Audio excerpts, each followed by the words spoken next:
it's Lucy from My Crazy Craft Life, and I'm here today with the June 2019 Flavor of the Month card kit, which the theme is Under the Sea Babies, and it is just adorable. So these are the cards I'm going to be making. The first one we're going to jump right into, and the first one is Kit 1, Sketch 1. Now for the sizes I used for the papers, I used 2 1/4 inches by 3 3/4 inches for the top panel. For the middle panel it's 1 inch by 3 1/4 inches, and for the bottom two panels it's 1 1/2 inches by 2 3/8 and 1 1/2 by 1 3/8. And then on the front panel of the card, since this is an A2 size card, it's 4 inches by 5 1/4. And then I layered those other pieces on top of it. Now for this I was super excited because we got Daniel Smith watercolors in this with the dots, and I had been wanting to try them forever since they came out, and for whatever reason I just never picked any up. So I was super excited that I could try this. So I ended up just making a real simple, easy background.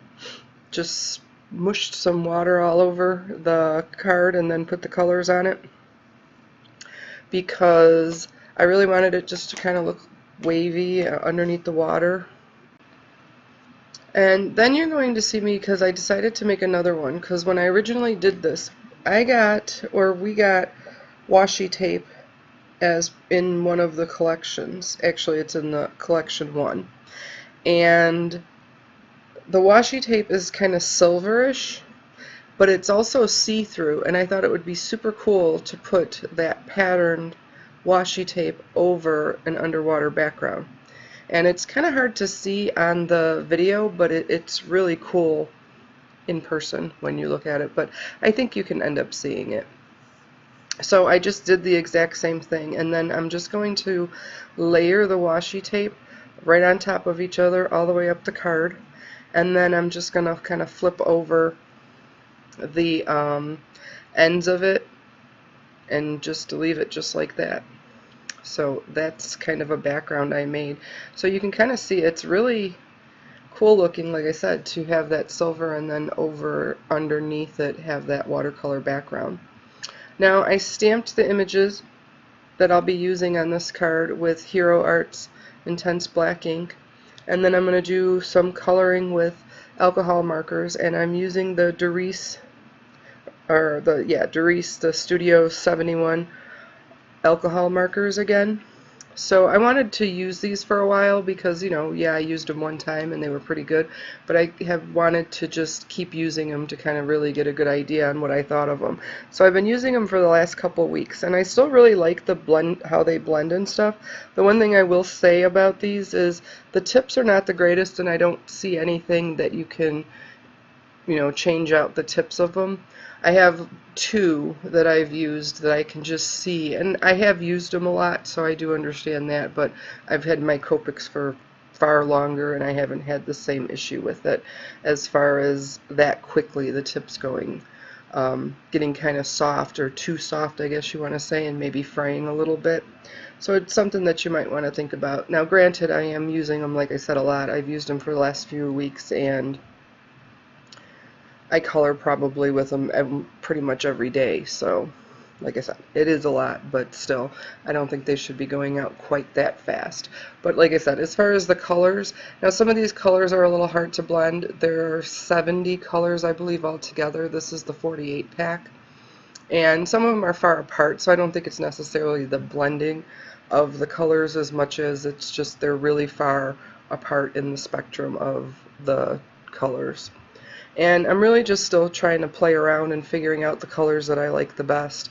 I haven't done a lot of skin tones with these, so that's what I was kind of trying to figure out there. I didn't leave all the coloring in this because there's going to be a long video with all the different cards for this blog hop. So I just kind of put the kit together, or the card together, following the sketch after this. And in this collection you're going to receive Watercolor Ocean Babies paper by Scrapping for Less, Sea Baby Stamp, which is an exclusive for Scrapping for Less by Avery L.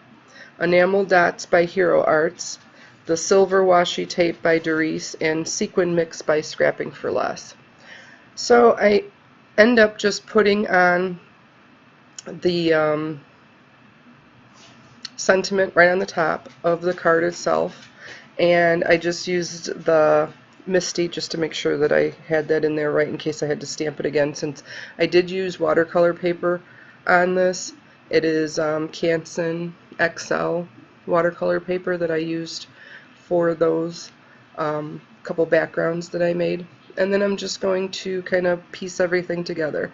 I do end up using the enamel dots as well as some sequins on this just to finish this up. And I like that little gripper tool thing. I don't know what I have. I mean, I don't know what it's called, but to put on enamel dots and that type of thing, because it holds them really well. It's not serrated. It's you know, it has edges on it, so you can really grip it. It's not smooth. The Daniel Smith watercolor dots was part of the banana split level, so if you get that, you'll get that along with it. With the banana split level, you'll also receive an octopus die by Scrapping for Less, a sentiment stamp by Scrapping for Less, and then a mini glass bottle by Darice. So there's my first card. Since I put all the sequins and stuff on it, I would suggest putting the panel on onto the card base before you do that, but since I put all the sequins and stuff on, I didn't want to flip it over. So that's the first one. The second one I was really excited to make. I actually made a water shaker card, which I'd been wanting to do for a long time, and why I didn't, I don't know, because to be perfectly honest, it was really pretty easy once I kind of figured out what I was doing. The bags, I didn't actually show you filling up the bag, but it's a jewelry bag, and I'll link it down in the description. I just picked a bunch up at Amazon. So it's a jewelry bag with a seal on it. For this, I wanted the background to be kind of an oceany looking background behind the plastic bag. So I just made another panel with the watercolors, the Daniel Smith watercolors, and then I just cut an oval out of that. Then I decided which papers I wanted to use, and for this is sketch number 4 with collection number 2. So in the collection you got Neon Sea Life paper by Scrapping for Less, See You Soon stamp, an exclusive for Scrapping for Less by Sunny Studio, Rustic Twine, Wood Sea Life icons by Darice, and a sequin mix by Scrapping for Less. Now originally I was planning on just using the card base and then the pattern paper, and have the pattern paper where I created the little cradle, but I wanted to make sure that it was solid enough, and I was trying to figure out how that would look being raised up and then have the rest of the card not. So what I ended up doing was taking the card base and cutting it so that I could use it as a panel instead of using it as the card base, and then I just used another card base to pop that on top of it. So I end up cutting the limeade from My Favorite Things. So the cardstocks that we received with this kit was the limeade, blue raspberry, grape jelly, and black licorice from My Favorite Things, and then bubblegum pink and Barely There from Gina K Designs. So I end up, like I said, using that limeade and then just a white card base that I end up popping it onto. And because I originally was just planning on using the panel of pattern paper to kind of cradle the water bag, shaker card, whatever you want to call it, you see me cutting that out first, and then I decide, no, that's not how I want to do it, and I wanted to then figure out what I needed to do with that, and so then I end up, like I said, cutting down the actual card so I could just use that as the panel, and then I just pop that back on there and cut it again so I could have the other hole that I needed on that limeade paper. And then I'm just gonna get that adhered down to the paper. And then you're going to create a cradle the same way that you do for any type of shaker card. There's nothing special in that. You want to make sure that everything is in place where you need it to be. One thing I will say with the water, I had to empty out a lot of it because after I filled it and then I was figuring it out and playing with it and stuff, you really want to use a lot less than you think. So you're probably using maybe a little more than a quarter of the bag, not a half, between a half and a quarter of water, and then you want to suck out all of the air. So you want to make sure that there's no air left in there really. And then what I did was after I sealed it, because it just has a zipper seal, then I also folded it over and taped it down with two-sided, double-sided tape so that, you know, it folded over a few times to make sure that I wanted to make sure it wasn't going to leak. So that's how I ended up getting it to stay. And then I ended up pulling out some glitter and putting some glitter in there, just some that I had sitting around. I had this turquoise color and I thought it'd be cool inside of there. I didn't put anything else. I thought about putting sequins and stuff in there, but then I just decided on the glitter. I thought that was enough because I was planning on making or putting things in the background as well. So like I said, then I taped that bag down to make sure that that stayed in place and didn't pop out accidentally and whatever. So you can kind of see there, because I had to empty out water and stuff, that there's a lot less in there than there was originally. And like I said, I folded that over a couple times onto itself, and then I just adhered it down. And like I said, that's pretty much it. So it's just like making a regular shaker card. It was really very easy. I definitely would not suggest sending this through the mail, but if you're going to, you know, going somewhere or need something to give to someone, I think it's really cool. So there I was just, like I said, making sure everything kind of made sense. I was kind of lining it up and making sure it wasn't too thick with the foam tape on the sides, and then once I said I thought everything, you know, was good and in the right spot, I used some double-sided foam tape over the entire panel so that we can make sure that that whole thing stays down there well. Once I finished up that panel, then I jump into the stamping, and I stamp the images again with some Hero Arts Intense Black. I decided I wanted to use the watercolors on these images because I thought that purpley gray would go well for the shark that's with this. And then since I was doing the watercolors with that, I just ended up using them with the octopus and the fish as well. Just a few colors that come with that dots, the Daniel Smith watercolor dots. So I just, like I said, end up coloring those real quick. I haven't used, well, I guess I've used watercolors a lot, but I'm not good at it. Does that make sense? I use them a lot. I make watercolor backgrounds a lot.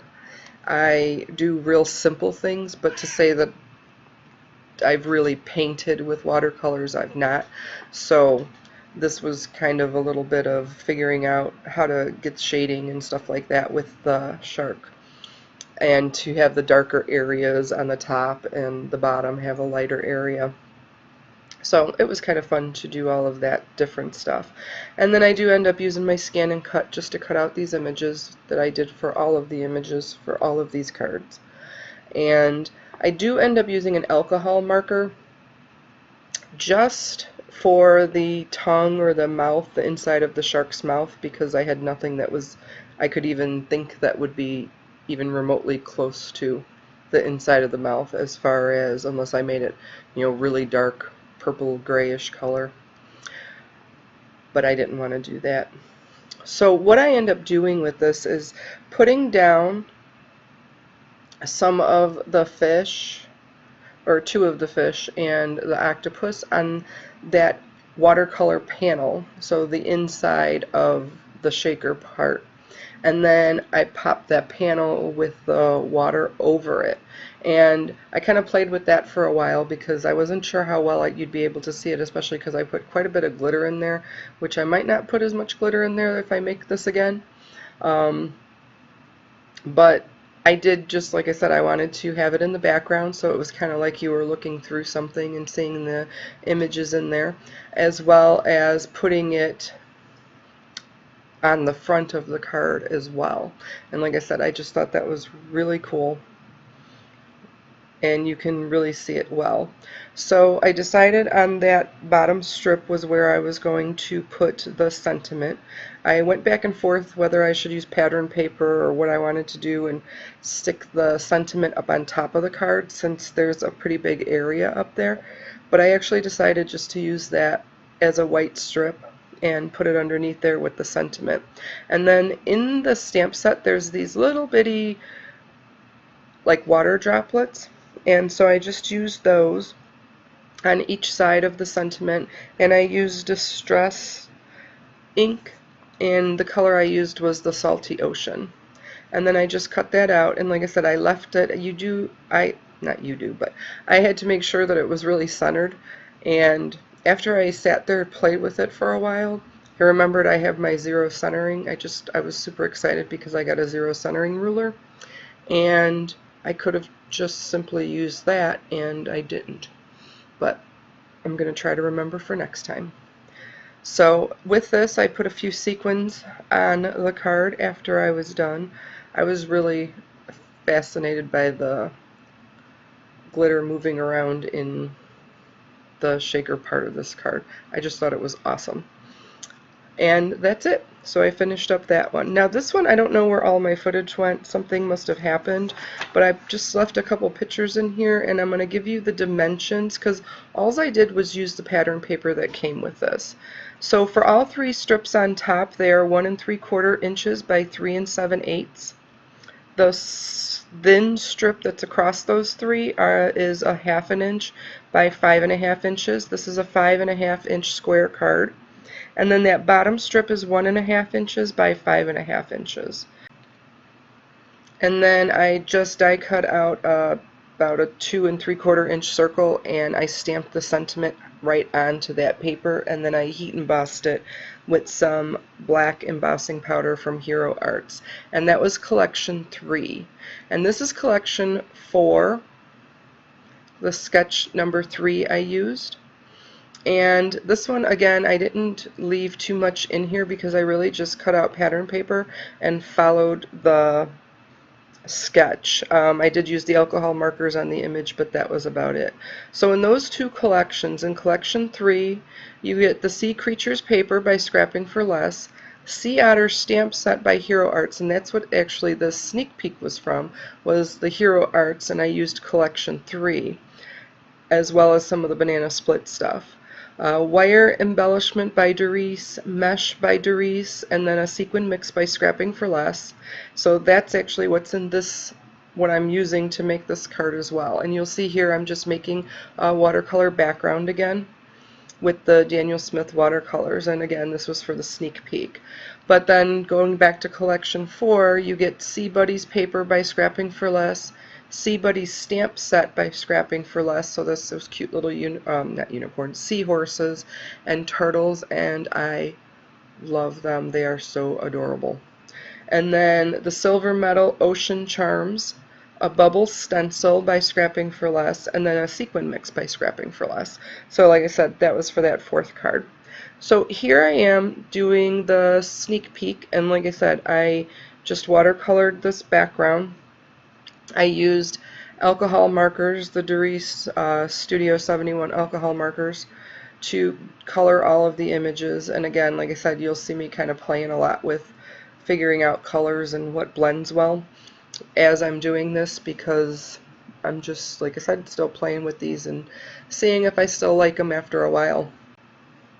Just to go back to that 4th card that I made with the 4th collection, I wanted to give you the sizes of the papers that I used, since this is just coloring. So the card is a standard A2 size card. The front panel I used was 5 1/4 by 4 inches. The strip that's the bottom strip, I guess you want to say, is 4 inches by 2 3/4. The long strip underneath the circles is 4 3/8 inches by 3 inches wide. And then the two circles I just used was a 2 3/4 inch circle die to cut that, and then a 2-inch die to cut that. So that's all for that one. Now I know I didn't leave all of this coloring in here, but I just left a little bit in there to see the, using those markers and figuring out colors and that type of thing with these, and just to see what I come up with as far as some of the shading and the different colors that I used. Like I said, I like the markers. I just think the nibs are not the greatest, and it may just be kind of hit or miss because there's other ones that I have that I used a lot and I didn't have any issues with, so I'm not sure. So what I did was I used a rectangle die to cut out a piece of the watercolor paper that I had made, and I used the same rectangle die to cut out a panel. Just I used a white panel because I was going to have that kind of frame it. So what I ended up doing was creating that frame from just a A2 size card panel, so 4 1/4 by 5 1/2 inches, and so I can just pop that right on top of the card base itself. And then I'm going to, once I kind of finish up everything that I'm doing with the watercolor panel, I'm just going to secure and adhere that right inside of it. So you can see I was making sure that everything fit correctly. So that's the card base and then the kind of frame that's going to go over it. Now in the June of 2018 Flavor of the Month card kit, we received the Wave Dies by Fawn that has all of the little pieces that will cut out things that kind of look like waves. So that's what you're going to see me using here, and I'm just going to tape them down with some washi tape and then run them through the die cut machine to get those, like, I don't even know what you would call them, slits, so that I can kind of tuck the otters and the fish and the different things, the algae and the not the algae, I don't know why I always call it algae, the seaweed and stuff into the slits, so it kind of looks like an underwater scene with the seaweed kind of waving underneath the water and the otters floating there and all the little fish floating around. So I just kind of thought that was fun to use that die for that. And then I just placed everything around where I wanted it, figured out how I wanted to put everything on there, and then I adhere everything pretty much in that same fashion, so I know I don't leave it on here showing you all of the gluing. And once I get everything adhered down, I just put some adhesive onto the back of that panel and glue it right in there. And I just kind of press it down, make sure that everything's in there. I decided to put the sentiment right on the corner of the card itself, right onto the frame, and since I wasn't sure how this was going to stamp because I had never used the stamp before, I decided to use the Misty in case I had to restamp it, but it really didn't need a second stamp, but I ended up doing that. And then to finish off, I put some Spectrum Noir Sparkle pen on all of the little fish that were everywhere in this card, and that was pretty much it for the card. So I want to thank everyone for joining me. I hope you enjoyed this blog hop and this video, and if you stick around to the end, you can hop to a couple other videos that are linked on here. So have a nice day, and thanks again.